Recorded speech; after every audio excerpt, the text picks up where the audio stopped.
Uncle P, please come back. Just coming back from the bubble. When does he get back? Come back, His boy, yeah, wow.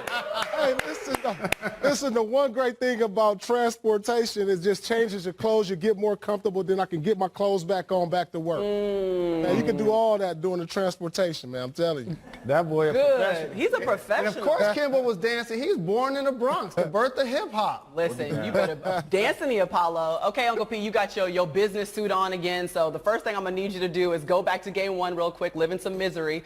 Tell me what happened to your Celtics. Up 14 in the fourth quarter. What changed? Was it a Celtics problem, or was it something the Heat changed and were doing that changed the outcome? The Heat just kept doing the things that they do. The Celtics just couldn't make shots. The one thing is, you know, we say they got stagnant, but check this out. That's what makes them great. They got guys like Tatum and Brown who can make these tough shots in isolation situations. They just didn't fall late in the game. They had some timely turnovers. Yeah, there were some timely bad shots. If they can get rid of that, they're going to be all right. I mean, the game was pretty much even. The rebounds, they didn't turn it over.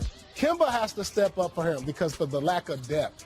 If they can get Gordon Hayward back in the series, which we don't know what will happen with that, but Kimba, he has to be the key to this team right now. We know what Jason Tatum's going to bring. Brown, he has to step a little more. But the key to this team right now with the lack of depth is Kimba Walker. Off wax, we've argued about this for years, and Paul will tell you, between who are we drafting between Tatum and Jaylen Brown. Yeah. And he's always taken Tatum, and I've always taken Brown. And as Tatum has ascended, Brown is now the answer to my question, to your question. Because when he scores over 25 points, they don't lose. Right. Every time Jaylen Brown gets them 25 points, they're undefeated.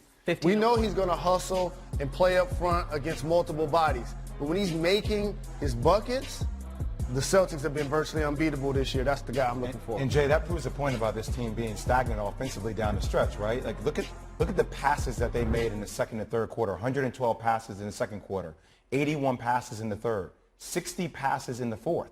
So when they go to iso ball down the stretch, what does everybody else end up doing? I know they can score. Jason Tatum and Kimba are great, but Jaylen Brown ends up just watching. He becomes an observer. He barely got any touches down the stretch. That's a great point, fam, because what the Heat do is they switch everything, and then they flatten you out. And so Jason Tatum, one of the best isolation players in the league, he'll still get you a high percentage shot. But for Kimba, we're going to zone you. Exactly. We're going to trap you. We're going to make sure that you don't get going, and that's why he's been suffocated the last couple of games. Yeah, we mentioned it coming into this one, Uncle P, that the Heat, they had chosen to zone the Celtics more than any other team that they had played during the regular season. But let's talk about the Heat even more, because it seemed as though their execution, late game scenario, late game situation, it bested the Celtics. I mean, did you notice that in game one? Well, absolutely. But when you look at the Heat roster, they don't have guys that can go one-on-one and say, here, we'll give you the ball and get you a bucket outside of Jimmy Butler. The rest of these guys, they need movement. They need back cuts. They need screens. And that's what makes them so effective. They can do all these things. And they look similar to the Golden State Warriors, although they don't have that superstar punch or that explosive guy who can go off for 50 like Steph and Clay. But they move well without the ball. They know they're going to be unselfish. They're going to make the extra passes. And these guys, they're shot makers. And so when you help off one guy, the other guy's ready to make the shot. And they're doing a good job making that extra pass. You're right, Uncle P. The Heat right now 9-1 so far in this postseason. Wow. Yeah, it's pretty impressive through 10 games what they've been able to do, considering the one player on their roster drafted in the top 10 is Andre Iguodala. Okay, Marcus Smart, he's shooting the rock though. That's one person that has stepped up for the Celtics so far. And also defensively, you know, one of the things Paul talked about, sustaining that level, that high level of energy throughout the entire game with all the continuity plays that Eric Spoelstra and the Heat run, that's going to be the challenge for the Boston Celtics down the stretch. It also takes away from their legs offensively. Well, Bam said it's been a whirlwind. How about this? He's been a difference maker for the Heat the entire season. During the regular season, he became the second player to lead a team in rebounds, assists, blocks, and field goal percentage. He joined Kareem Abdul-Jabbar, who did this for the Bucks in 1974-75. So I think, Jalen, that means that we're all on the bandwagon. Yes, indeed. You see that name? You go ooh and ah when you jump in my car. People treat me like Kareem Abdul-Jabbar. That's Public Enemy, Maria, not the Migos. Okay. Don't do me. Well done. Late in the game, you want to get the ball to Jason Tatum, rightfully so. They try to get a little switch action right here, and of course, you want to have all of your defenders paying attention. And then all of a sudden, Jimmy Butler gets him one-on-one. Jason Tatum with the great crossover. and now he's driving full steam ahead. And look at this. Look at this ability to get above the rim. Bam is barely off the floor. And then all of a sudden, with that left hand, Bill Russell is somewhere smiling. A right-handed player, blocking the shot with his left hand. Sacrificing his hand, his wrist, his arm, his career. The anatomy of an iconic playoff play. And here's what I like. The fans getting basketball in the bubble. What? Getting we giving the people what they want. You got to. In the bubble. You got to. Congratulations, NBA. Off to the Eastern Conference Finals. Welcome to the Eastern Conference Finals. And Jason Tatum would have loved you to not break down that play right before his game, Jalen. But we do expect to see some greatness from this guy who, again, we keep talking about his ascension is astronomical. I mean, look, the big thing for Jason Tatum is down the stretch, they can't lose the continuity. They can't go to ISO ball. All right, here's what we know for sure. The Heat have a culture that everyone wants. We break down how they forged it on Countdown. When you hear MC Light, you know what time it is. Time for NBA Countdown live from the Seaport District at Pier 17, brought to you by Heineken. I'm Maria Taylor. That is the ever so crispy Jalen Rose. Thank you. And that's everyone's... Yes. Way better intro than the other day. I'm slightly coming up. You are. Intros. Everyone's favorite little brother. Yeah, I'm working on it. Yeah, And you're the only person in sports that has a Heisman vote and an MVP vote. Oh, wow. Say it See, again. that's why he gets the introduction. That's exactly why he gets the good I'm introduction. figuring out the tone here. And the only guy that we haven't been able to introduce for the last couple of shows is actually back in Studio 34, hanging out in L.A. That's right, Uncle P, Paul Pierce. The truth. Is joining us. The truth. How y'all doing? It's all You see how... Focus on us? Yeah, why the energy level so down? You gonna get All Celtics business. focus on us? This is serious time. It's all business. Oh, okay. I like, yeah, Paul. Okay. Paul got his boys on text. He ain't playing today. Going back and forth with Danny, hitting up Brad. We see you, Paul. Got it. Okay, Love it.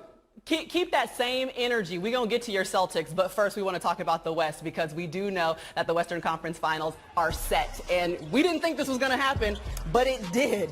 It's 9-1 in the Conference Finals, entering the series, and the lone loss coming in 2009 against the Magic. How about LeBron James will make his 11th appearance in this round? As for the Nuggets, they are back in the Conference Finals for the first time since 2009 when Carmelo Anthony was leading the team. They lost in 6 games to Kobe Bryant and the Lakers that time.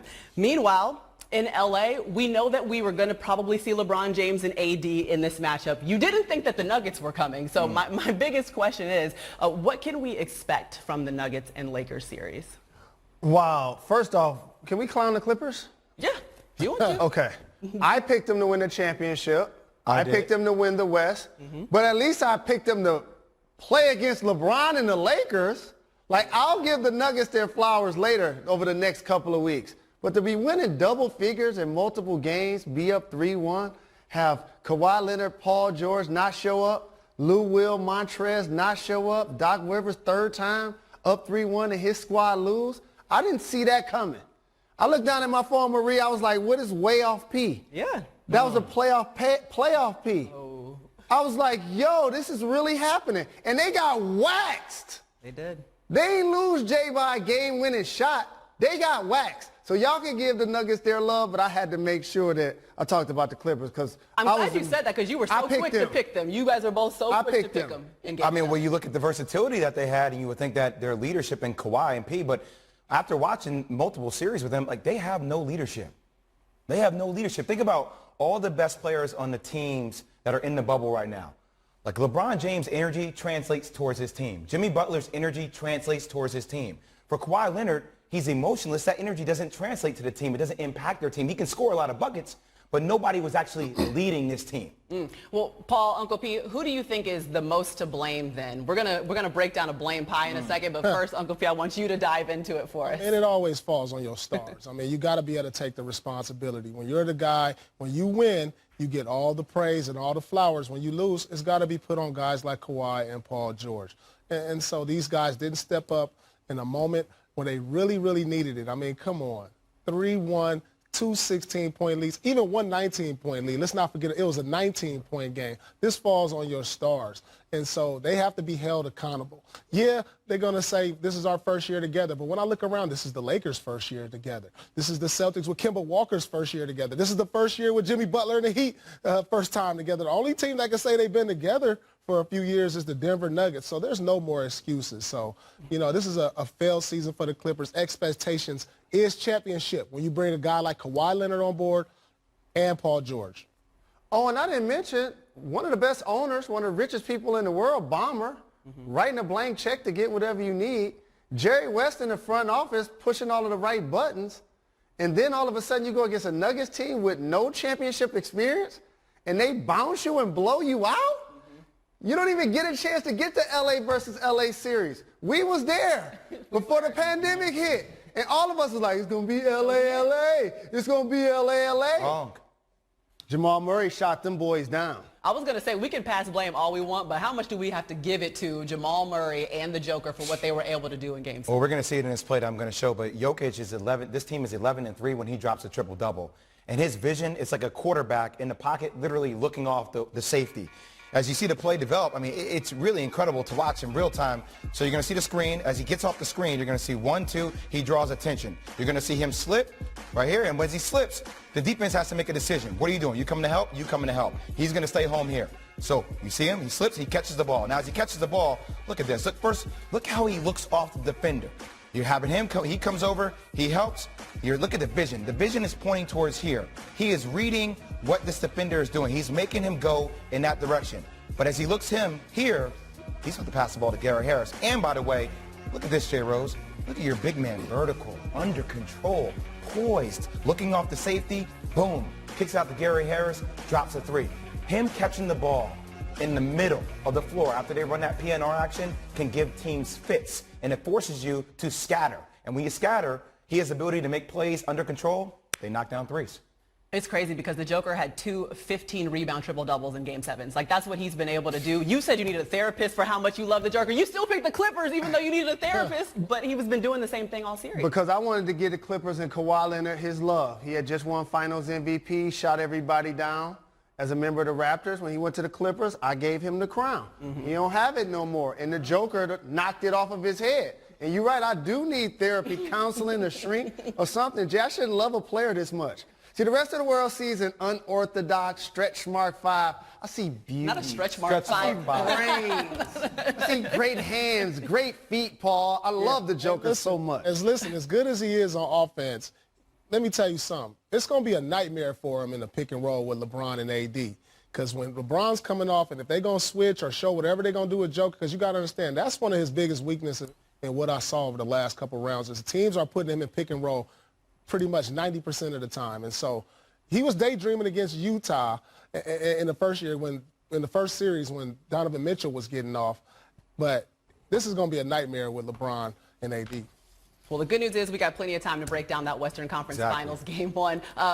We're talking about footwork. We're talking about stretch mark 5s. How about one that won the WNBA MVP award happens today? Asia Wilson, congratulations of the Las Vegas Aces. Look at the emotion that she had after it was officially announced. Okay, she was first on 43 of 47 MVP ballots, averaged 20 points, 8 rebounds, 2 assists, and 2 block shots. I feel like the Nuggets can use her in this series. I'm not saying, but I'm just saying.